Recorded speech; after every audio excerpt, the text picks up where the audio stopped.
Gaza strip లో మానవతా సంక్షోభం రోజు రోజుకి తీవ్రమవుతోంది. ఆహారం కోసం ఎదురు చూస్తున్న నిరాయుధ పాలస్తీనియన్లపై ఇజ్రాయెల్ సైనిక దాడులు కొనసాగుతున్నాయి. ఆదివారం ఇజ్రాయెల్ ఆర్మీ 2 వేర్వేరు ప్రాంతాలలో జరిపిన దాడుల్లో 85 మంది పాలస్తీనియన్లు మరణించారు. చికెన్ చెక్ పాయింట్ నుంచి ఉత్తర గాజాలోకి వచ్చే ఆహార ట్రక్కుల కోసం వేచి ఉన్న వారిపై ఐడిఎఫ్ దాడి చేయగా ఒక్కచోటే 79 మంది ప్రాణాలు కోల్పోయారు. మరో 150 మందికి పైగా గాయపడ్డారు. షకౌష్ ప్రాంతంలో మానవతా సహాయం కోసం ఎదురు చూస్తున్న వారిపై జరిగిన మరో దాడిలో 6 మరణించారు. ఈ దాడులకు ఇజ్రాయెల్ సైనిక బలగాలే బాధ్యత వహించాయని ప్రత్యక్ష సాక్షులు ఆరోపించారు. ఇదిలా ఉండగానే సెంట్రల్ గాజాలోని పలు ప్రాంతాలను ఖాళీ చేయాలని ఇజ్రాయెల్ హెచ్చరికలు జారీ చేసింది. 2.3 మిలియన్ల జనాభా ఉన్న గాజా స్ట్రిప్ గత 20 నెలలుగా ఇజ్రాయెల్ సైనిక దాడులతో విలవిలలాడిపోతోంది. 2023 అక్టోబర్ 7న హమాస్ దాడిలో ఇజ్రాయెల్లో 1200 మంది మరణించి 251 మందిని బందీలుగా తీసుకోవడంతో ఈ సంఘర్షణ తీవ్రమైంది. అప్పటి నుంచి గాజాలో ఇజ్రాయెల్ సైనిక చర్య కారణంగా 58,765 మంది పాలస్తీనియన్ల ప్రాణాలు కోల్పోయారని గాజా ఆరోగ్య మంత్రిత్వ శాఖ తెలిపింది. మృతుల్లో ఎక్కువగా మహిళలు, చిన్నారులే ఉన్నారు.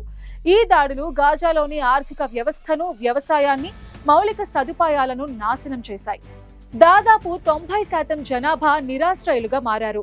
ఈ ఏడాది మార్చ్, ఏప్రిల్ నెలల్లో ఇజ్రాయెల్ దిగ్బంధం వల్ల ఆహారం, ఔషధాలు, ఇతర అవసరమైన వస్తువులు గాజాలోకి రాలేదు.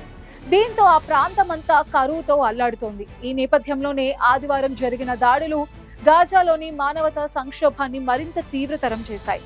జికమ్ చెక్ పాయింట్ ద్వారా ఉత్తర గాజాలోకి ప్రవేశించే ఆహార ట్రక్కుల కోసం వేలాది మంది పాలస్తీనియన్లు ఎదురు చూస్తున్న టైంలో ఇజ్రాయెల్ సైనికులు కాల్పులకు తెగబడ్డారని ప్రత్యక్ష సాక్షులు తెలిపారు. ఈ దాడిలో గాయపడ్డ వారి పరిస్థితి విషమంగా ఉందని నాసర్ హాస్పిటల్ డాక్టర్స్ తెలిపారు. షకౌష్ ప్రాంతంలో మరో దాడిలో 6 ప్రాణాలు కోల్పోయారు. ఈ దాడులను ఇజ్రాయెల్ సైనిక బలగాలే నిర్వహించాయని ఐక్యరాజ్య సమితి అధికారి ధృవీకరించారు. ఈ ఘటనలు గాజాలో ఆహార సాయం కోసం ఎదురు చూస్తున్న వారిపై జరుగుతున్న దాదాపు రోజువారీ దాడుల్లో ఒక భాగమేనన్నారు. మే నుంచి ఇప్పటి వరకు గాజా హ్యుమానిటేరియన్ ఫౌండేషన్ సహాయ కేంద్రాల దగ్గర దాదాపు 400 మందికి పైగా పాలస్తీనియన్లు మరణించారని గాజా ఆరోగ్య మంత్రిత్వ శాఖ తెలిపింది. అయితే ఈ దాడులను ఇజ్రాయెల్ ఆర్మీ సమర్థించుకునే ప్రయత్నం చేసింది. సందేహాస్పద వ్యక్తులు తమ వైపు రావడంతోనే హెచ్చరిక కాల్పులు జరిపినట్టు పేర్కొంది. కానీ గాయాల గురించి తమకు తెలియదని తెలిపింది. అయితే ప్రత్యక్ష సాక్షులు, గాజా సివిల్ డిఫెన్స్ అధికారులు ఈ దాడులలో ట్యాంక్ షెల్స్, డ్రోన్స్ కాల్పులు, ఆర్టిలరీ ఉపయోగించినట్టు తెలిపారు. సెంట్రల్ గాజాలోని నెట్జారిమ్ కారిడార్ వంటి ఇజ్రాయెల్ నియంత్రణలో ఉన్న ప్రాంతాలలో ఈ దాడులు జరిగాయి. ఇజ్రాయెల్ తాజాగా సెంట్రల్ గాజాలోని పలు ప్రాంతాలను ఖాళీ చేయాలని హెచ్చరికలు జారీ చేసింది. దీంతో అక్కడి నుంచి పెద్ద సంఖ్యలో ప్రజలు తరలి వెళ్లిపోతున్నారు. ఇజ్రాయెల్ చేస్తున్న హెచ్చరికలు గాజా జనాభాపై మరింత ఒత్తిడిని పెంచుతున్నాయి. ఇప్పటికే అక్కడి ప్రజలు ఆహారం, నీరు, ఆశ్రయం లేక బాధపడుతున్నారు. ఈ నేపథ్యంలో ఇజ్రాయెల్ హెచ్చరికలు చేయటం ఆందోళన కలిగిస్తోంది. గాజాలో ఆహార పంపిణీ కోసం ఇజ్రాయెల్, అమెరికా మద్దతిస్తున్న గాజా హ్యుమానిటేరియన్ ఫౌండేషన్ మే 2025 నుంచి కార్యకలాపాలు ప్రారంభించింది. హమాస్ సాయాన్ని దొంగలిస్తోందని ఇజ్రాయెల్ ఆరోపణలు చేసిన నేపథ్యంలో ఈ సంస్థ ఐక్యరాజ్య సమితి ఆధ్వర్యంలోని సాయం పంపిణీ వ్యవస్థను భర్తీ చేయడానికి ఏర్పాటు చేశారు.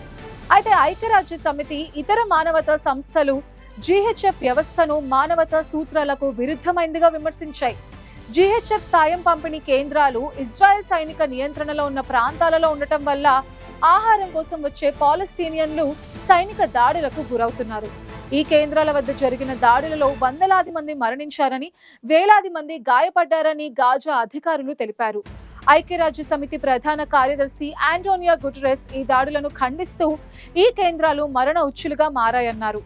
ప్రస్తుతం గాజాలో ఆహార సంక్షోభం క్షామం స్థాయికి చేరుకుంది.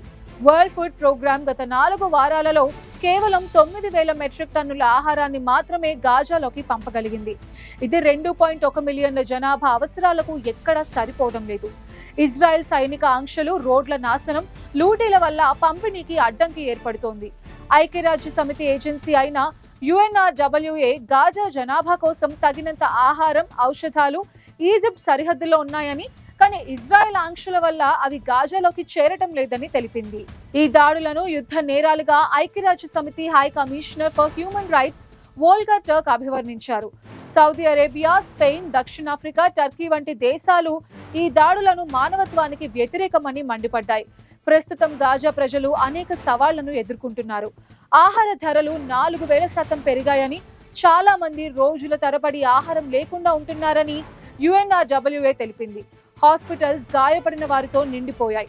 వైద్య సౌకర్యాలు అత్యంత పరిమితంగా ఉన్నాయి. నాసర్ హాస్పిటల్లో గాయపడిన వారు నేలపై చికిత్స పొందుతున్నారని, అనేక మంది గుర్తించలేనంతగా గాయాల పాలయ్యారని వైద్యులు తెలిపారు. మొత్తంగా గాజాపై ఇజ్రాయెల్ చేస్తున్న దాడులు ఆ ప్రాంతంలో మానవతా సంక్షోభాన్ని మరింత తీవ్రతరం చేశాయి. ఆహారం కోసం వస్తున్న పాలస్తీనియన్లను ఇజ్రాయెల్ ఆర్మీ హతమారుస్తుండటంతో అక్కడి పరిస్థితి మరింత దారుణంగా తయారైంది.